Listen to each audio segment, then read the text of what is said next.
Welcome to Beyond the Dragon, where we explore indie tabletop role-playing games and their design, to inspire you to play them or take what you like for your own creations. Hi there, my name's Oscar. And my name is Sun. We're both tabletop game designers and professional game masters who love TTRPGs. Today we will be discussing Kin. Kin is a fantasy TTRPG that features multiple styles of play in a magical setting where realm hopping is the norm. The game was published on September 2nd of 2021, clocks in at 122 pages and sells for about $13.78 USD. Son, what were your initial impressions of Kin? So, while I do not see myself playing it, I really enjoyed my read through of Kin. And this, I couldn't think of a better way to say it. And I don't want this to be a discredit against it. But it strikes me as a more natural narrative take on modern D&D fantasy. Like eschewing a lot of the baggage while providing just enough support that the groups that run those types of more modern narrative games could still run it with this system. Like I'm talking about the ones that you like see on streams and the like, more narrative style. And I think that's a good selling point for it. But it might slightly discredit it if you think, it's just like kind of like D&D. It's not. The page count would make me think otherwise. But it is a fairly simple game in what it does, and it encourages you, to play a little loose, interpreting the gaps, making house rules and focusing more on the story, but in a way that doesn't feel like you're fighting the system like more traditional games that I've just referenced. Yeah. All right.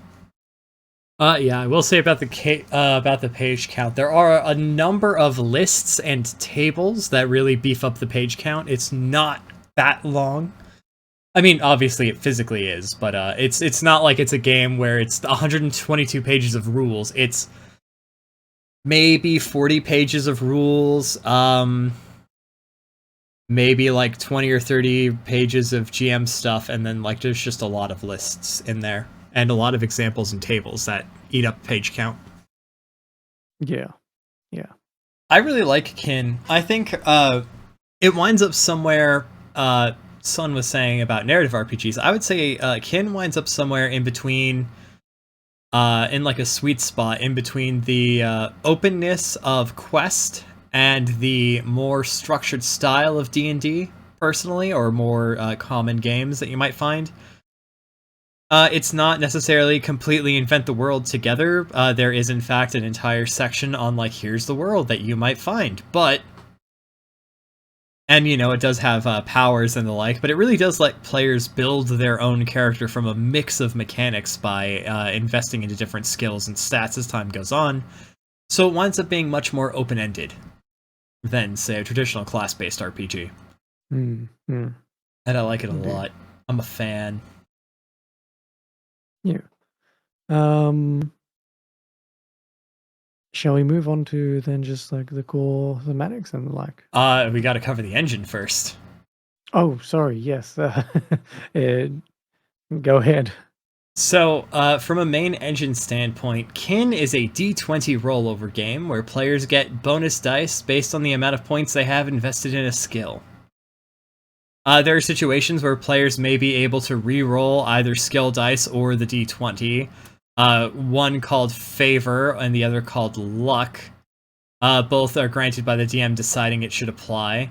And Favor cannot be saved, but Luck is given for good roleplay, clever plans, and can be saved until the next full rest. The stat checks are the only real check of the game. Players have to roll d20 plus their stat, which will then be applied only under specific circumstances. One circumstance for this are things like opposed rolls, and then those have a target of the opponent's stat plus 10, which is taken a bit from Knave, interestingly. Proficiency is in this game are special abilities rather than your ability to use something. So anyone could wield a sword in kin. But if you have the proficiency in melee weapons, you get special abilities and special bonuses to using a melee weapon like a sword or a bow or magic to attack. And they can be used as long as the player has the requirements to use it with no roll necessary to activate one of these proficiencies. All right, now stuff. Now the thematic things. Yeah. I will. I'm going to lean into the kind of the narrativeness that it's going for, and I'll make a mention of something that I'll always struggle with, especially when it's done in the most common way, i.e., D&D. Leveling milestones. It is milestones in here, and it does explain a little bit more on what those milestones should be. Significant emotional or challenging story arcs. So more of the modern story-based methods of running games. That's why I mentioned it in my initial thoughts.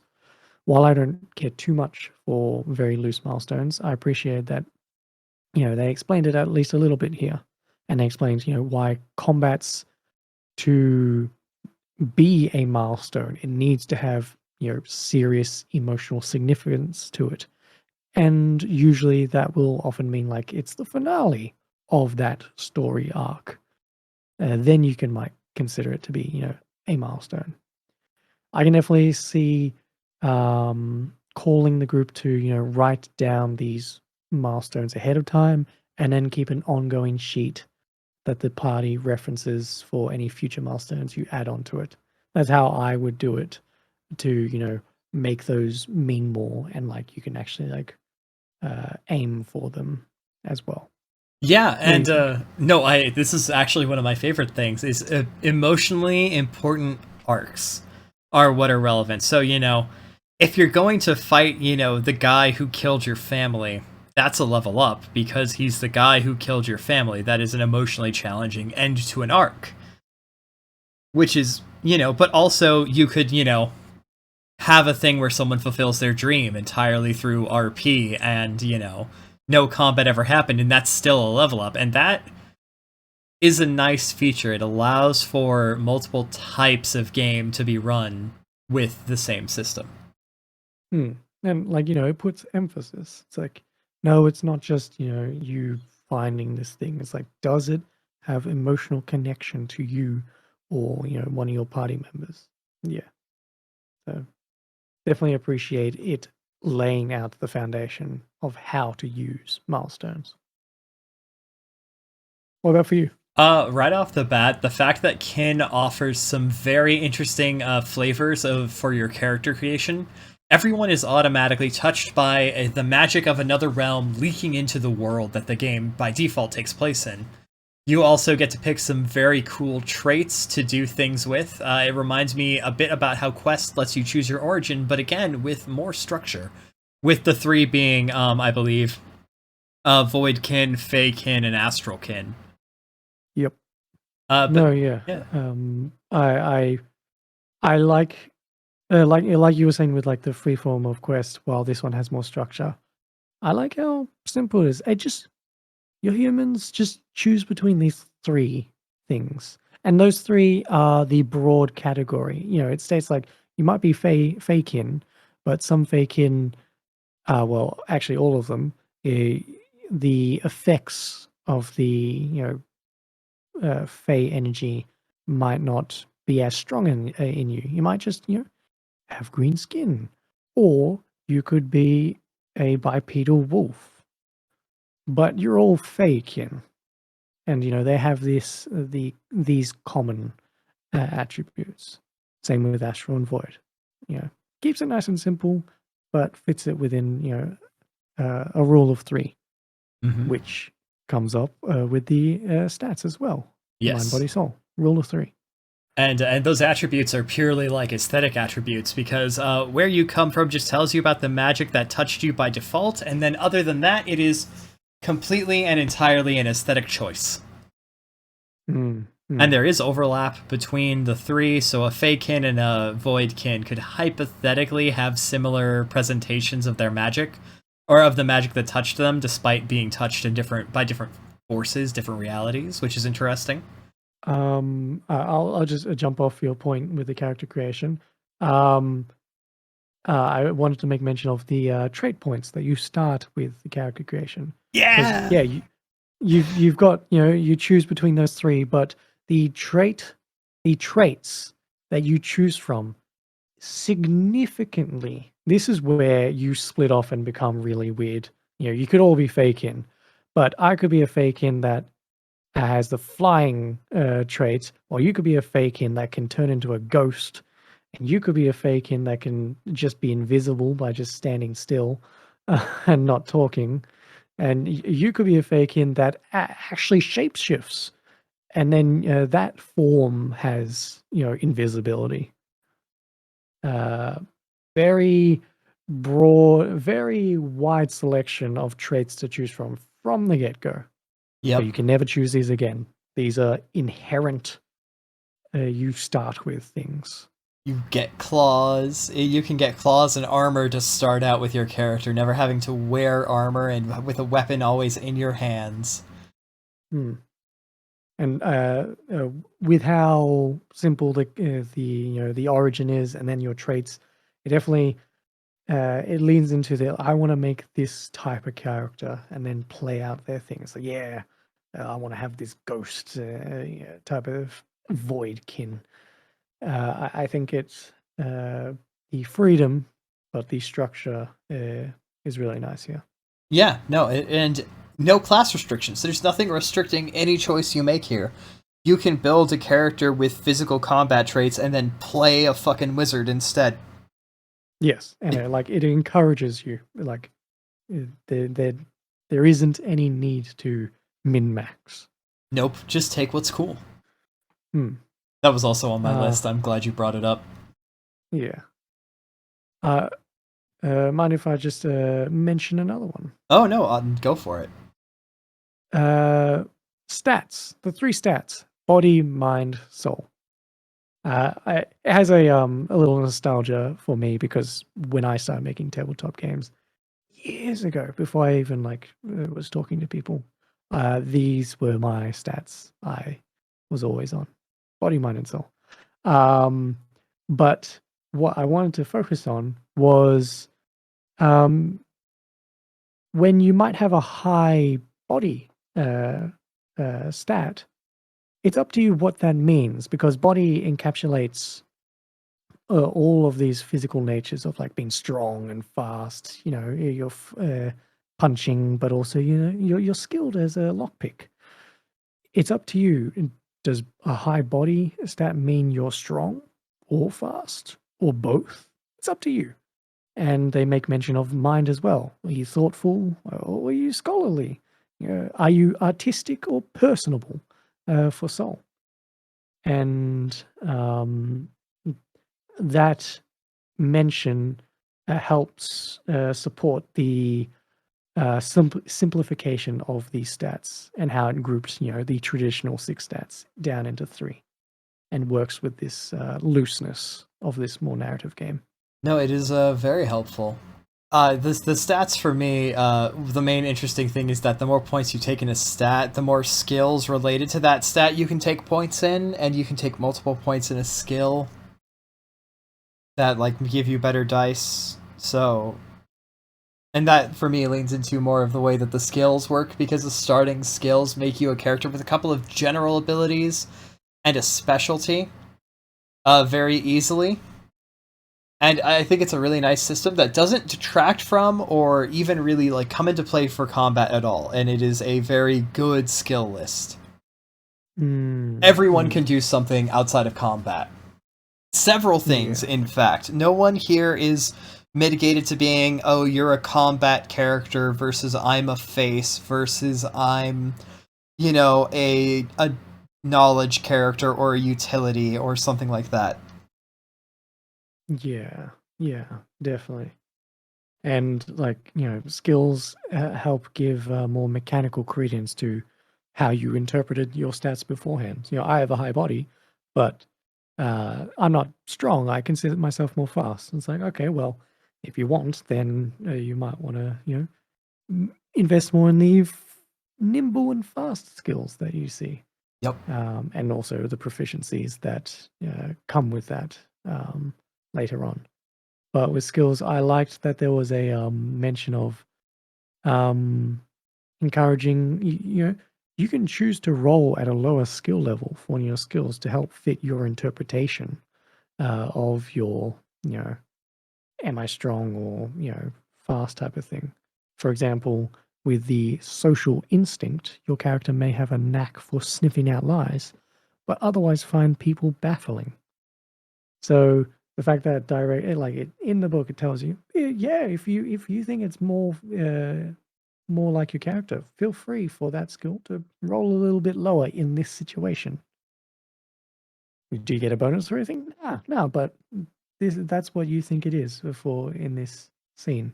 Yeah, and skills are really great. And since you took two, I'm gonna go right into the next thing. You mentioned proficiencies.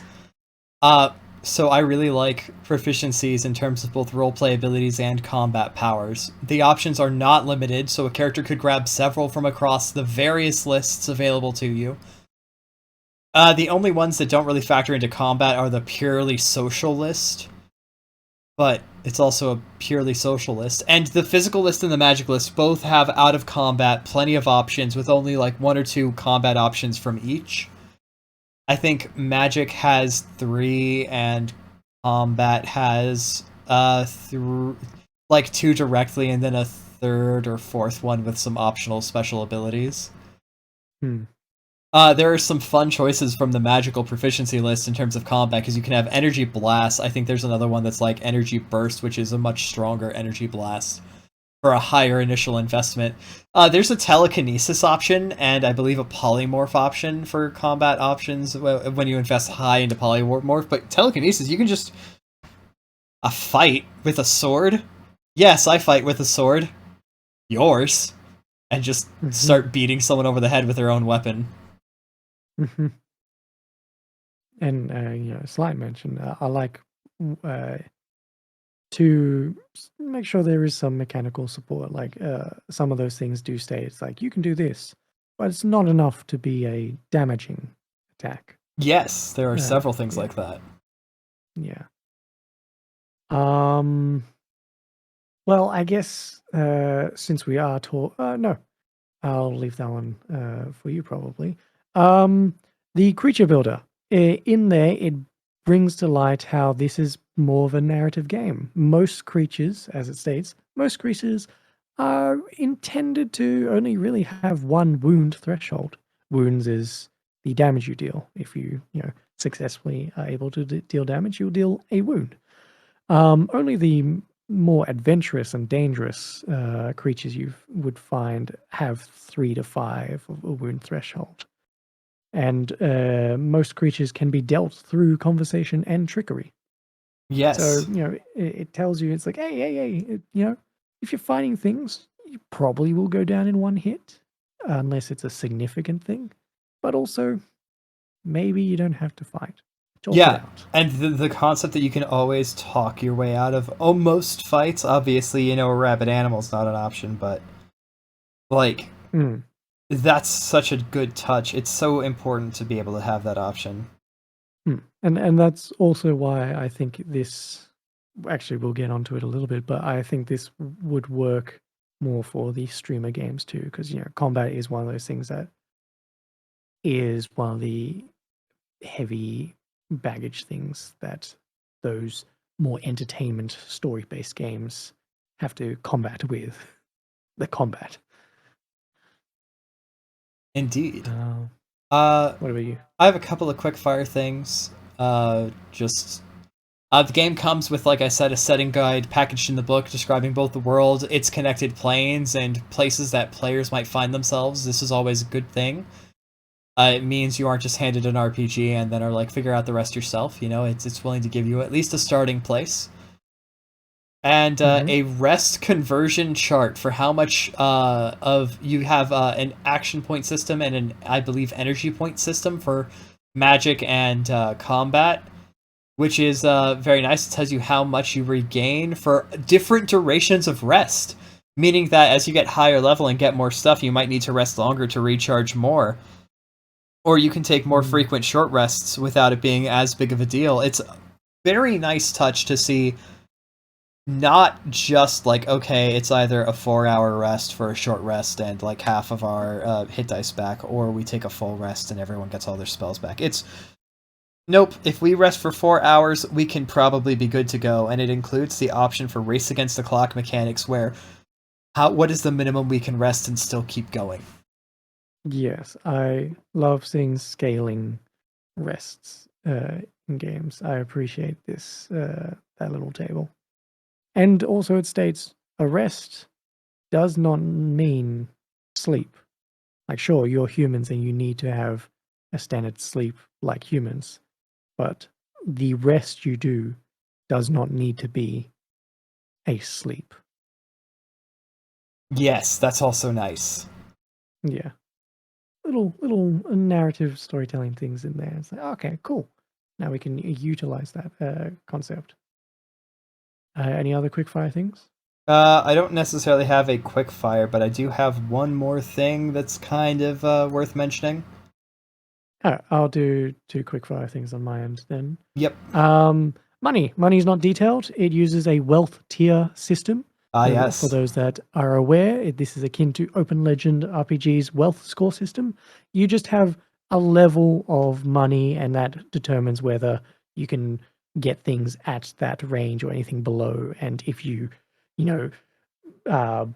use all your money, then you drop down, or if you find a treasure score, then you can increase it. But what I wanted to highlight is, even though they just tell you don't worry about it, here's a little role-playing detail on how the coin works. There's a little conversion of 10 round coins to 1 try coin to 10 try to 1 box coin, 10 box coins to 1 hex coin, and then gives you a little picture of the coins. It's not in metal value, it's in basically geometry. A circle to a triangle to a square to a hexagon. I think that's just neat. The other thing, inventory. Inventory is simple. 2 rules.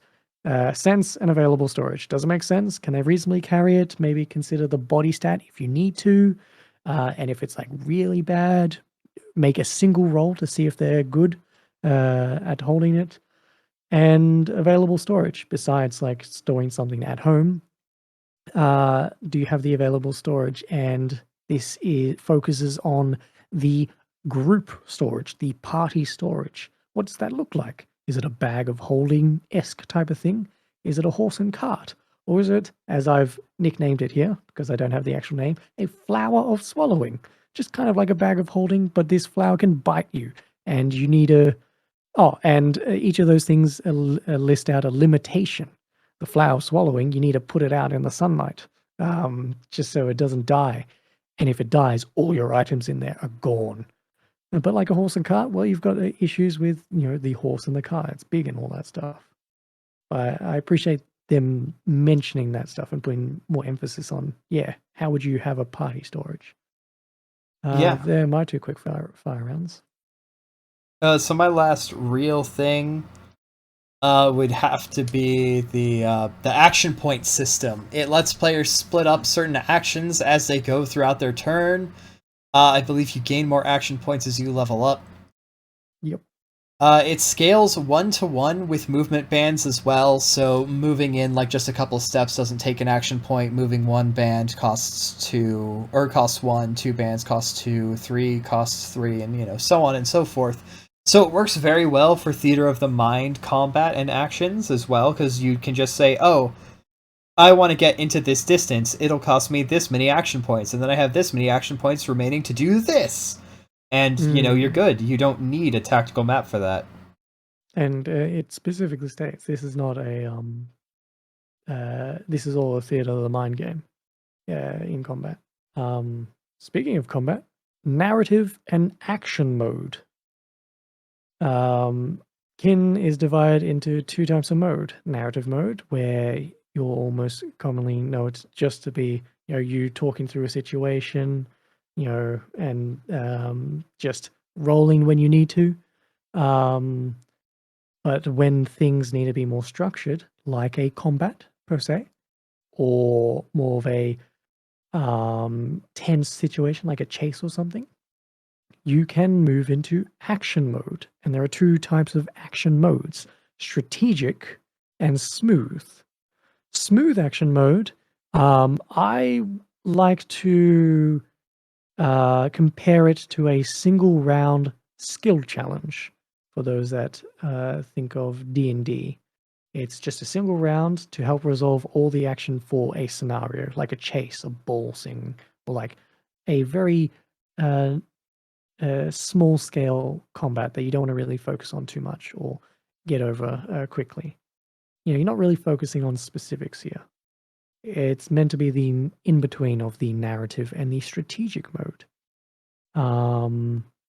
And the strategic mode, this is more your standard D&D-esque combat, more turn-based. Once you go into action mode, the GM tells everyone, okay, who's going in what order? You queue up, and it's just supposed to be a quick fire round. I'll go, I'll go, I'll go, I'll go.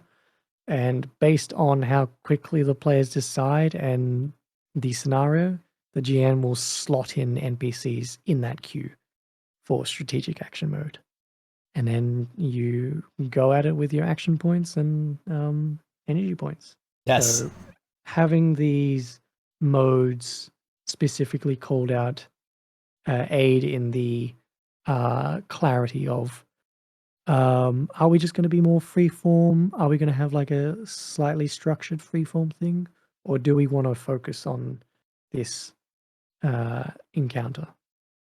I think that aids in this narrative game. Yes, it does. Although one interesting thing about the initiative system is the GM will place enemy turns. Well, players basically queue who goes first, and based on the efficiency of queuing, the GM adds in stuff. That's not explained very much, but I like to imagine that as you're sitting there, waiting for your players to figure things out, like, they take like a minute to discuss, you just put a couple enemies down. Alright, they're going first. Players take another minute, another enemy goes down. And this just keeps happening. Like it specifically states that the queuing, as it's listed, written out, should not be a discussion on who's going first. It should be a snap fire round. It's like, okay, I'll go, I'll go, I'll go, I'll go. And yeah, if you're discussing, well, that gives credence to the GM being like, okay, well, I guess they are going first, the NPCs. Yep. And as someone who has played Lancer, a thing where people have to be definitive and say, I'll go, this is a great system where the enemies will get to go like 6 or 7 times before the players figure anything out. So this is definitely one of the parts that I like its idea, but it could be tricky to make sure it doesn't feel too antagonistic, maybe. But you should hopefully be playing with a group that you feel safe in and the like. But yeah, it should be all a bit of fun. It's like, hey, you're taking too long. Obviously, the dragon's going first now. That's all I have to say, really, for core thematics and the like. Yeah, no, same here. Okay. Criticisms. I'll put one forward. Some editing could have been more useful here. I appreciate that there were some rules that were restated, especially when we jumped over to new chapters and the like. But I felt like I was rereading the same sentence or phrase a couple times, sometimes on the same page or the next page over. So yeah, maybe another editing pass would have been nice. What about you? On my end, the game has a kind of broad scope with 3 planes, not to mention the default plane that players are on. The default world is very well described, but I think each plane only has a paragraph or two, whereas the world has a few pages with different areas in it. And I feel like just a bit more on the planes might be nice. Hmm. It has a nice setting, but with a bit more information on the planes, it would be fairly easy to make the game a bit more agnostic setting wise, with just the planes being an interconnection. Hmm. Okay. Um, Purely my own thing. Uh, and I'll lump these in together. No, no. Yeah. Layout. Um, I'm totally fine with the layout. It's a very simple, you know, white page, single column, left aligned. Um, at the start of every paragraph, it's indented and all that stuff. But that last bit is what I want to point out. I'm not a fan of the indent the first line of a new paragraph, but more so when the paragraphs are often 2 to 3 lines long, and there are a couple of those 2 to 3 line long paragraphs in a row. Uh, to my eye, it doesn't. It's not the most visually appealing, but also for me, it's a little bit hard to read. Hmm. Um, in some cases, if possible, try and make that a single paragraph if you still wanted to keep that indentation type of thing going on. But yeah, that does come up a decent amount. So the paragraphs themselves don't look too clean. And then just to add on to that, some sentences are cut off, running off onto new pages, including many proficiencies, which makes it harder to pass them. It's like, oh, this is a cool proficiency. Oh, I need to find out what the costs are on the next page. Yeah. Oh, I need to read the rest on the next page. Yeah, that does happen a couple of times mid sentence, I think, in at least two occasions. Yeah, I was gonna say only a couple times, and then I checked, and then I had to rewrite many times. What about you? Any others? Yeah. So on mine, I think that separating the GM and the player section a bit more clearly, it might have been kind of useful. It goes into the world that there is, then it goes into creatures in the world. These are like actual stat blocks. And then it goes into the combat breakdown, something all players probably should be able to read. And then the monster workshop. I think you could probably do the world and the combat breakdown, and then go to creatures and monster workshop together, and or put the combat breakdown first, and then put the rest in like a noted GM section. Because for me, it was like, oh, we're just going into creatures. I still don't know how combat works, and then I went down and finished that. I'm like, oh, we're going into combat now. I guess this is still the player section. Uh, I'm gonna assume because it's a more narrative game, and narrative games definitely require a lot more collaboration and being on the same page and being aware Hmm. of the rules.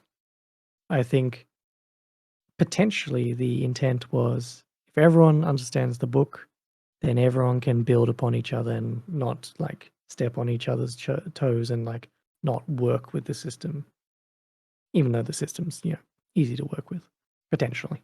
Yeah, no, fair enough. Um, but yeah, that's always a discussion. How do we what should be in what order and what is GM facing or should be shared with everyone? Yeah. Um, for me, a little one is in the proficiencies. Moves and plays are kind of weirdly worded since they kind of act like feats in a D&D speak kind of way, passives. Um, I would not consider I can wear better armor a move in the same sense that I can, do this cool athletic feat as a move. The same thing with plays. Mm. It's a minor labeling, wording thing, but it No, but definitely I made me get you. confused when I first read it. It's like, what are these? That sounds weird. Like it sounded like, okay, these are going to be like actions, and then when I got to them, it's like, oh, these are more like feats. Yeah. No, you're right. I mean, labeling improvements are one of those technical things that really help people read. And on that, in terms of like helping out people newer to games like this in general, I think a more filled out GM section would also be useful. Because it gives you like a nice and exciting world, but kind of just leaves the GM to fill in what will happen there with just some locations, which is kind of common. I've done it. I've seen a lot of games do it, but a game that offers tips on how to build an adventure using the setting would also be helpful in that regard. You know, especially Mm, for like better labeling and for people new to this kind of stuff. You may not use it, but it's helpful for people who are newer. yeah, and always nice to reference as well. Well, those are all my Beyond yeah, criticisms. beyond that, I don't really have any other criticisms. Standout time. Mostly, yeah, mostly just a clarity thing. Standouts. I really like the full page artwork for the chapter breaks. Just a full page, and then the lower quarter black white text, nice and stand out. It's like, this is a new chapter. It's a small thing, but I like that style of just boom, new chapter. Yep. For me, I like the magical sources. Where it's like, what are you getting it? Mm, Are you getting it from dedication to a god? Are you getting it from magical power? Or is it something you learned and studied? Is it something that you were born with? And it doesn't make any change, but it's a nice touch. yeah, it's just a character building type of thing. Everyone can use the same spells, but yeah, did you get the arcane way? Is this an arcane fireball? Is this a divine fireball? Holy Uh, smite, burn in the holy fire. yeah. And while it's not inspired by it, but I will always go, D&D 4th edition power sources. I mean, you can't say It's a that it's not small thing, but inspired yeah. by it. You don't know. That's true. Like the author does state that they have played multiple editions of D&D without saying the word D&D. Yep. I think they say lizards and lairs. I mean, actually, for all we know, Lizards and Lairs could be a real game, and we're just fucking ignorant. Yeah, that's true. I mean, Tunnels and Um, Trolls exists, as you would know. yes. Um, no common language in Kin. Uh, the languages in Kin are the three languages, each associated to the planar origin, and then 5 languages from each of the locational areas. That's it. You start with one language from your origin, and then a language that you grew up in. And it makes mention that, you know, the party may not all have the same language. Yep. And it gives you a tip. Hey, you might want to give everyone the same language. But this makes me think about, I would prefer to play with this challenge. It is one way to highlight language by removing this generic common language. And even then, it's not that difficult. Everyone shares one of the kin languages. So unless you have a group of 3, there will be some overlap. And then, less so about the party. You actually interacting with NPCs and all that. There are going to be much more occasions when there's going to be creatures that don't share any of the 2 languages that you by default have. Having less languages in the games make it easier to try and use language as an actual storytelling point. I'll And let you play 2 games of Shadow with Drugger, and this is what you become. okay, that is a different situation right now. Orensal couldn't fucking speak to the party. I know, but that is something that I don't want to get into with this podcast. But I mean, you say you like to play with the challenge. You've already done it once. Tell me, how did that go? Let's examine this thought. Okay, well, a little aside, but so there was in a home game, a player could not speak and could not understand the same language that the rest of the party shared. Just in the meta sense, the player came up with a reason to follow us along, and we had to, through gesturing and the like, and when things shot at us, they were aware, okay, they're the enemy, not these people. They're helping me out. Eventually, we got to a interpreter that we had along to make the 3-person game a lot easier to communicate with. So that no, sorry, go. Yeah. That in that situation, I would say it's definitely a lot harder because we were by ourselves, and a majority of the time we didn't actually have any other NPCs really to bounce off of for an extended period of time, besides when we had to kill each other. So yes, that is definitely a more struggle, but I did like that challenge that occurred. And then we got an interpreter just to make it easier to play together. But yeah, so with that in mind, playing with the challenge of no one speaking the same language, how do you really think that would go? Or one player not being able to speak the language? I guess I did not make that clear. I would definitely want this to be more of a players against NPCs challenge. Oh. Sure. Yeah. That is significantly different. I'm okay with a little bit of crossover. Everyone not speaking the same language, that's going to be a problem. Yeah.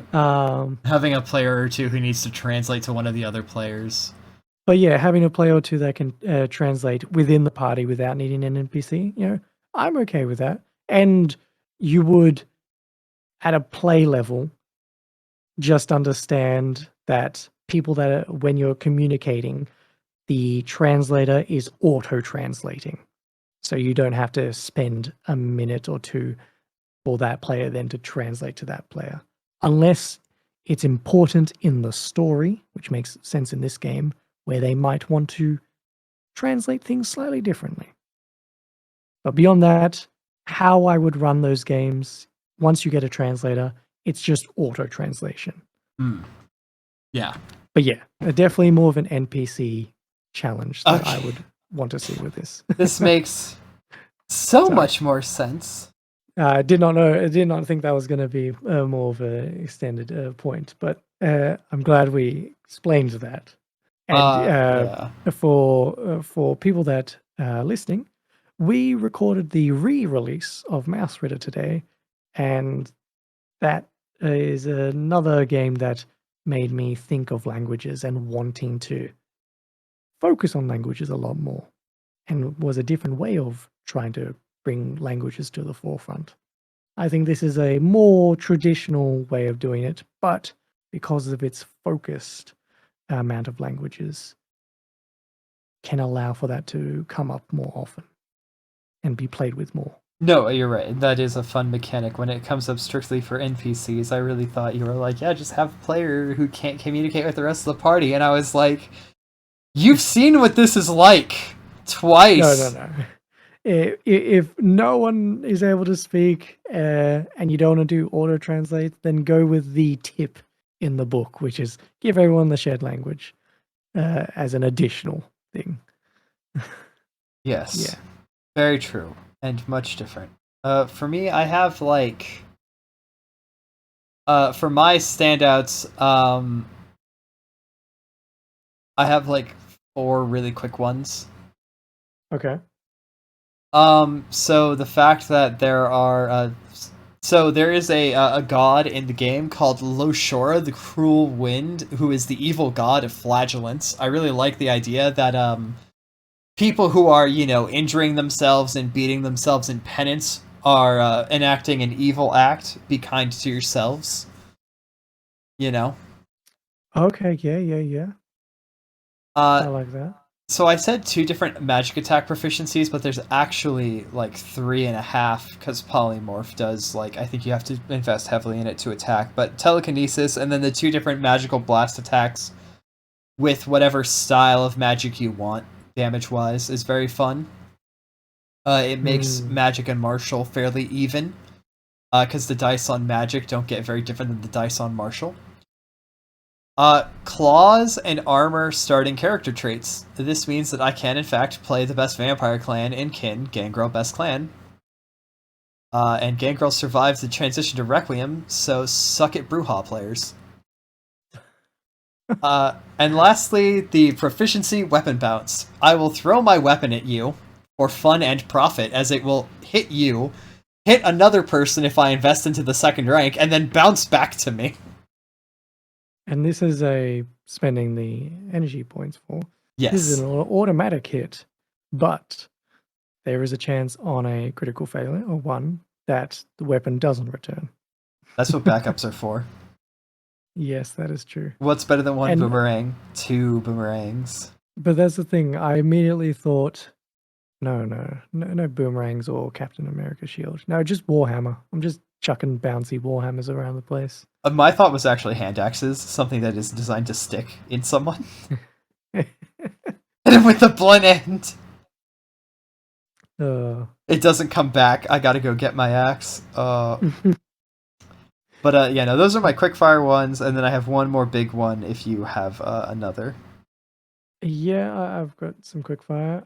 Layout. So I mentioned the simple white page, single column, left aligned. With the simplicity, it makes the colored boxes slash highlighting that appears in the book stand out a lot more. And this use of minimal color um, does make it it draws your eye. And the author made each chapter its own unique color.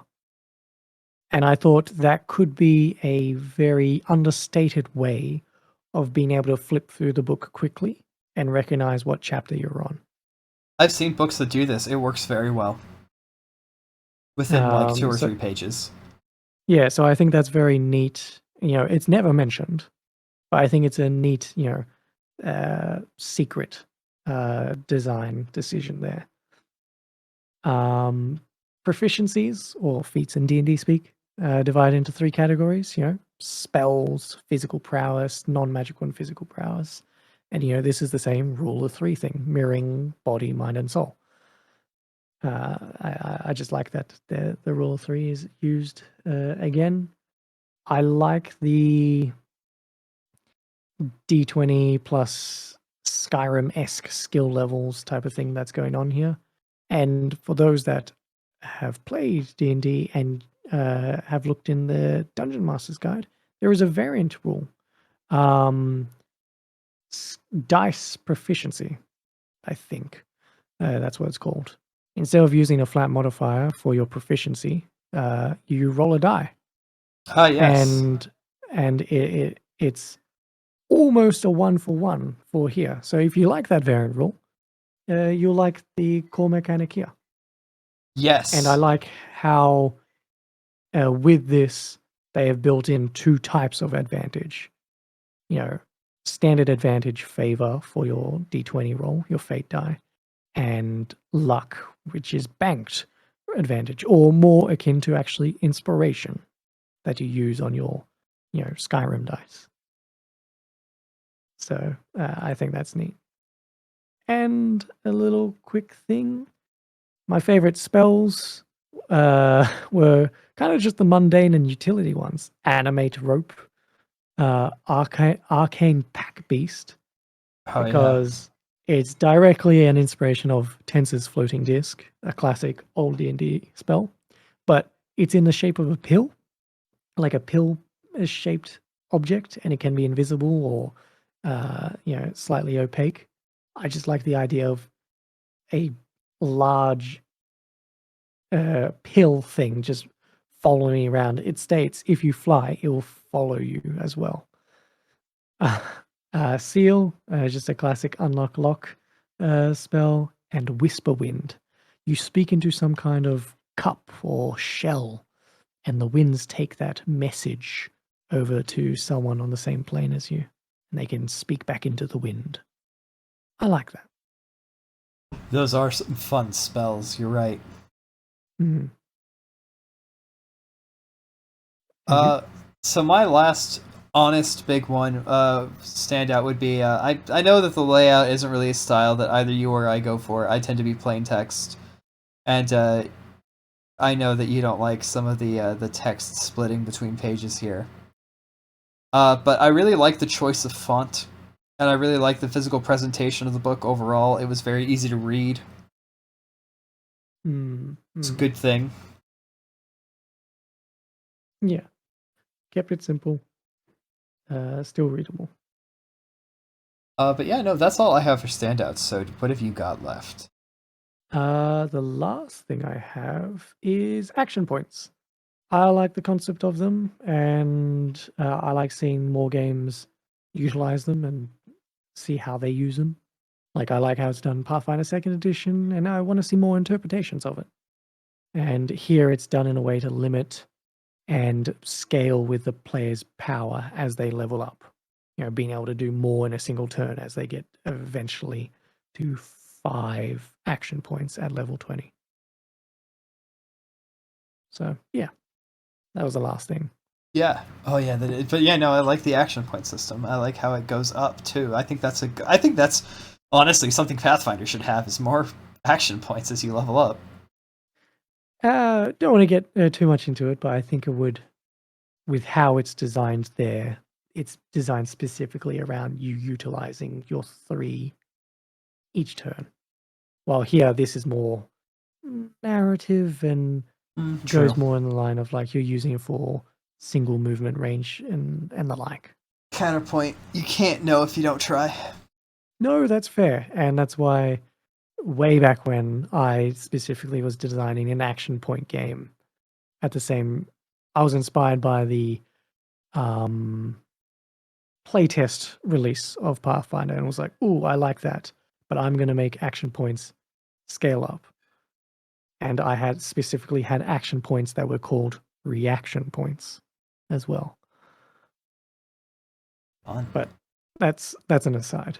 All right, free talk. What are we stealing from this game and putting in our own?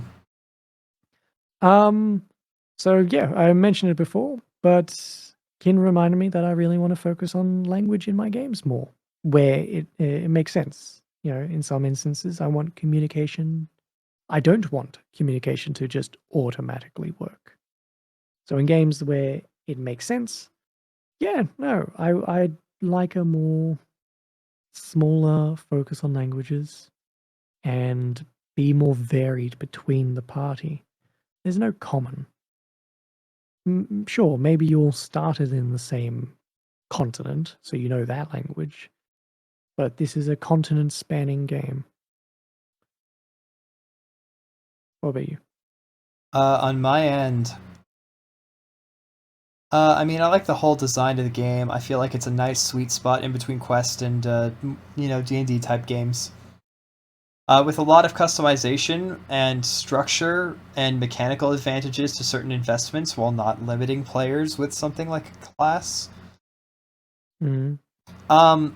Its trait system, the mix between traits and proficiencies really stood out to me. Like the whole thing about skills and proficiencies. And this actually, I am remembering now as we were recording the episode, this helped me figure out something for a more fantasy-inspired version of Eclipse Phase that I've been kind of tossing around a bit. Even different than the other one I've already come up with an idea for. Whoops. Oh, no. No, this would be like more of a thing focusing on the division of ego and morph with skills and traits where you could just be like, oh, my character died, I'm conjuring up a new body. What am I doing? Okay, well, I'm going to take these traits and I have these proficiencies. Okay, yeah. Yeah, no, I think that would be something that would be really cool. I would be interested in playing Kin and seeing what it plays like. I would play a big, burly, horned and scaled fire priest. I'd probably be, not to be too ghosty, I'd be like an astral ghost walk invisibility type of Ooh. yeah, creature.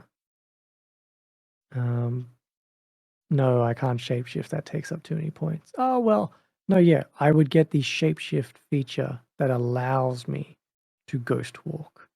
So I think I'd be like, half ghost. Ooh.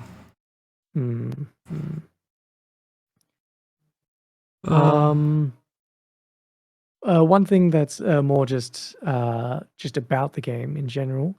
A little neat fact is this game was written to accompany the author's Portal fantasy novel, non-player Yes. character, and to help them work out the basic mechanicals for their novel.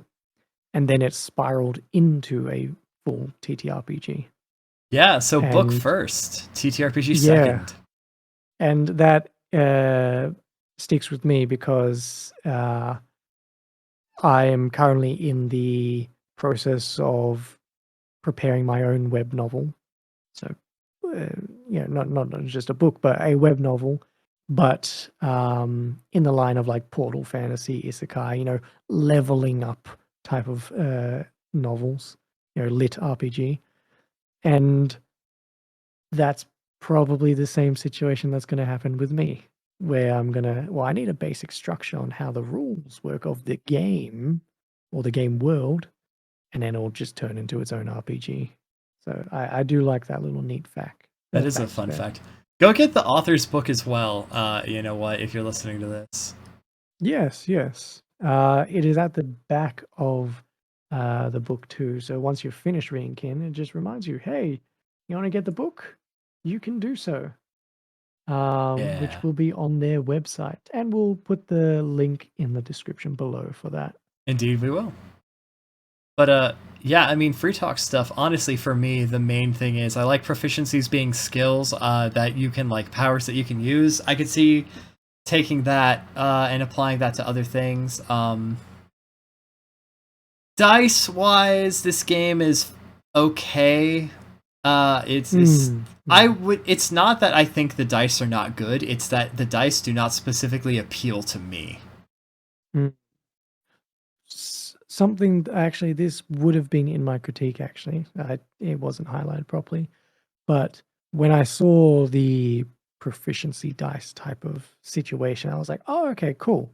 Does that mean this is their way of not doing modifiers? And then I saw there were modifiers. It's like, I would prefer it to be modifiers or just dice, just flat type of thing. But yeah, I can understand what you mean because I don't mind this rolling system, but it's definitely situational. Yeah, no, like it took me a bit to get my head around it, but once I saw it, I liked it. But overall, I tend to prefer roll under systems at this point. Honestly, it's just like like Powered by the Apocalypse and Forged in the Dark and the fucking Chronicles of Darkness engine all have their various benefits. But what's even better than that? Fucking just roll under. Different design space, but yeah. No, it is a very different style of game, but it's definitely my preferred dice mechanic at this point, and I will pick fights with the boss man about it all the time. His hatred of D100s does not justify disliking Mark of the Odd.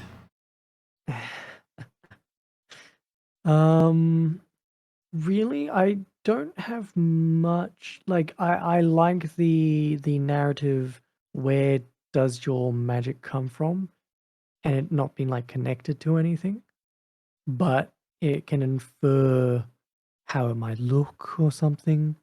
I like that. That's just it's a non-mechanical thing, and I think for some more traditional games that they could benefit from that, because I feel like for example, um, Shadow the Demon Lord has 4 stats, and a lot of like with my own concepts of tweaking the Shadow Demon Lord engine, one of the first things I consider is going to 3 stats, and I might have even used Body, Mind, and Soul as Kin does here.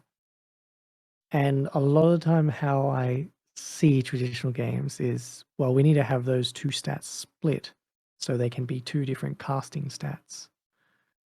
And with Shadow the Demon Lord, the traditions are split between those 2 casting stats. This is a bad way of saying that I do like the idea of having narrative magical sources, but the magical mechanical effects, you can just pick and choose where that actual source came from. And Yep. it being more freeform, I don't mind the idea of like it even mentions like, hey, if you want to give it a little bit more weight in the story of how where this narrative source comes from, I wouldn't mind expanding on that and giving like a little. If you've taken it from this source, maybe the mechanical effect has this extra thing or does a little bit differently. Yeah, understandably. And then boom, you have now a wealth of new spells, even though it's just slight alterations. Anything else on your end? No, honestly, when it comes down to it, mainly the trait system and the way that worked, and the idea of freeform character building was what really kind of got me going more than anything in terms of what I would directly take. Yeah. I would be inspired by the 3 modes of play: narrative and then action, where you can do a single round resolution or actually focus in on it. I do like that, and I could see myself utilizing that for a particular game or 2. Oh, actually, I might do action points as well, but I would probably take scaling action points as you level up from here, but overall, I'd have to look at more action point systems. I couldn't definitively say, oh, I would take from Kin. But no, that's all I've got.